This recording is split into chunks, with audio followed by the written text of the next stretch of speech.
The 90,000 square foot Leatherman factory in Portland, Oregon produces over 1 million tools each year and ships product to retail outlets in more than 80 countries.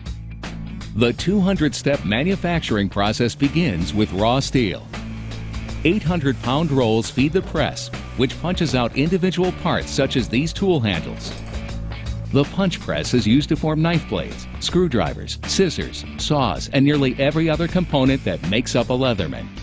Parts that cannot be handled by the punch press include forged components, such as these pruners, which go through a horizontal milling process to get their shape, and premium knife blades such as those made out of S30V steel, which are so strong they must be cut out using a laser cutter.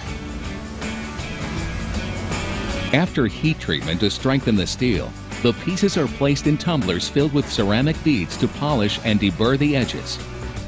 A magnet separates them from the ceramic when they're finished and collects them once again for transport to the next stop on the production line. The mass finish area is where tool components are given their final touches. Saws get their teeth in a two-step process. Knives are hollow ground and sharpened. And pliers get their silky, smooth finish from one of 3 precision robots. It all comes together finally in the assembly area, where every Leatherman product is put together by hand.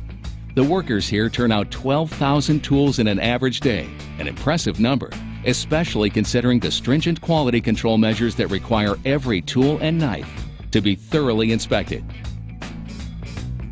In recent years, Leatherman Tool Group has been striving to maximize the efficiency of the factory, while at the same time maintaining the high standard that customers have come to expect of a Leatherman. The company has implemented environmentally friendly processes and packaging in keeping with their love for the great outdoors. And with their quality and innovation, Leatherman will continue to lead the industry for many years to come.